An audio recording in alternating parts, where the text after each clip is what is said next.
Hurricane Dorian left tens of thousands of people homeless in the Bahamas, killing more than 50 people there and causing major damage in the Outer Banks in North Carolina.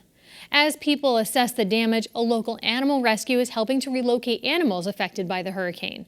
Carolee McGrath sat down with Sheryl Blancato of Second Chance Animal Shelter Services to learn more. We were deployed down to Maryland to pick up some animals and also to bring desperately needed crates. So we loaded up very quickly, loaded up all the crates. We left Labor Day afternoon, got down there, got a few hours of shut-eye, and then Tuesday we were meeting the plane that was coming out of Hilton Head, South Carolina, because they were all evacuating. So the shelters have to evacuate too. So these were already homeless pets. They evacuated them all. It was a multi-agency coordination. The ASPCA had coordinated it, and we're one of the emergency partners. So we went down there and we brought all the crates, but we also brought back 17 animals as well. Okay, how many other animal rescues were down there with you, and where will these animals be heading out to? There was probably 4 or 5. I mean, it gets a little chaotic there. I think there was over 200 animals on the plane. I know that there were some from Pennsylvania and Delaware. The ASPCA was there. Brandywine from Delaware was there. There were some others. It was a little chaotic, but I recognize those names there. How many more trips do you expect to take? This was such a huge span that Dorian has all the way up Florida into the Carolinas that it's made it a little challenging, because normally they can disperse animals a little bit closer, but because it's such a wide path, that's why we're moving them everywhere, and we're all taking a few and trying to get them adopted and then go back and get some more if we need to. The logistics of evacuating a shelter must be really difficult, considering how many animals you have and getting them on a plane and getting them to somebody like you. Can you describe that for that? What have you heard from people who are from South Carolina? It is difficult. I mean, we're trained to evacuate, but when it actually happens, it can be chaotic, because depending on where they're going, you need to hurry up and get health certificates. So you have to get a vet involved, get the health certificates, get their paperwork. You're sending them to another shelter, so they need to have background information. So you got to get all that prepared. You got to get them on the plane, and when you have multiple people picking up from one plane, you got to try and get them all in the right places. It can be a little crazy. It's not like the animal can say, "Hey, I'm supposed to be over there." Mm-hmm. So there's a lot of things going on at once. It can be very, very busy, but you do what you got to do to get them out of there.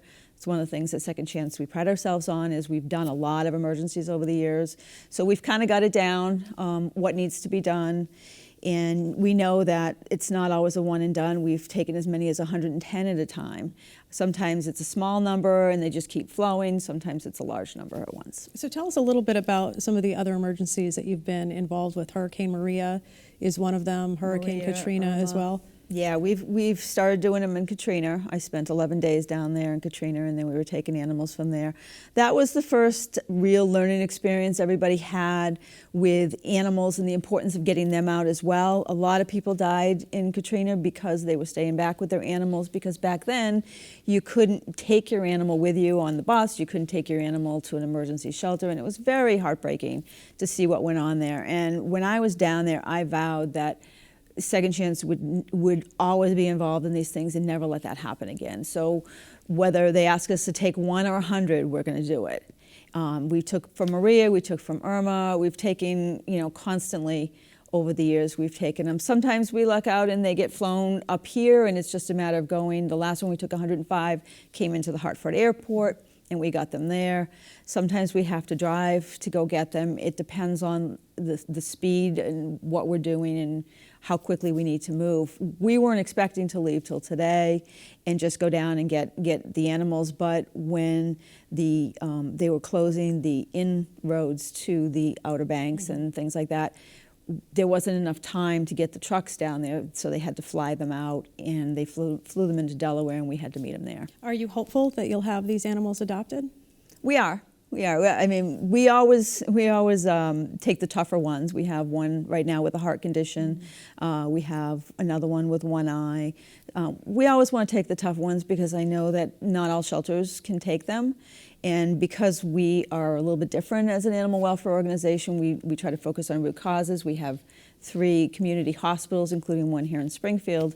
So we have the veterinarians that are here to help with these cases, and so we tend to take more of them. And so they come with their shots and their paperwork from shelter to shelter, as you were just describing, correct? Yeah, whatever they had down there. It depends on what stage they were, because when they evacuate, it could have been an animal that just came in and they only have the real basics. Other ones could have been longer-term residents. They may already be spayed and neutered and ready to go. This one here with the heart condition has been in the shelter for a few months. They vary, because when you evacuate, it's all out. When you think of a hurricane and all of the different things that go in, to evacuating an area, making sure that residents are safe, sometimes people might not think about pets and how important that is. You were mentioning how people don't want to abandon them or desert them, but certainly the shelters, facing this, really trying to get everybody up and out. Yes. Do you think people realize that this becomes a really big concern when you have these emergencies? It's a huge concern. I mean, what I saw in Katrina and the stories that I took back from there was that, it was very sad. I mean, there were people that stayed back because this was for some, this is maybe their sole daily companion as an elderly person or a disabled. This is it. And they're not going to leave that pet.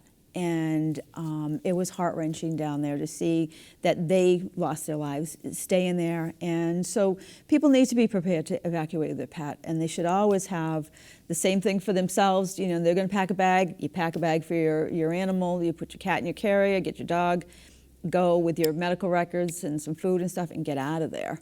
It's not worth staying in these things because it's a lot harder for rescuers to get there, and especially if you're on your roof and things. One of the things I saw in Katrina was people basically living on their roof, and they'd have their doghouse up on their roof with their dog. You want to be prepared for your animal too. So what's next for Second Chance in this process? Will you be contacted if you're needed again? Yeah, it's pretty much a sit and wait. We're there when they need us, and just like on Monday, we had 2 hours to pack up and get out. So that's what we do. Whenever there's a storm coming and we see it's going to impact this anywhere in the United States, usually on the East Coast. We have done some further out, but we just get everybody on standby. We get everything packed and ready so that we know that if we need to leave, we can leave. And if people are interested in learning more about these animals that you rescued, how can they find out more information? They can go on our website, secondchanceanimals.org, and they can get some information there. Our Facebook page has also got a lot of information. We're trying to keep everybody updated. We have a little bit of a fundraiser going on right now just to help with the costs of the travel. We gave almost 100 crates away down there, and all the medical care and everything that's going to be required to get these animals ready to go.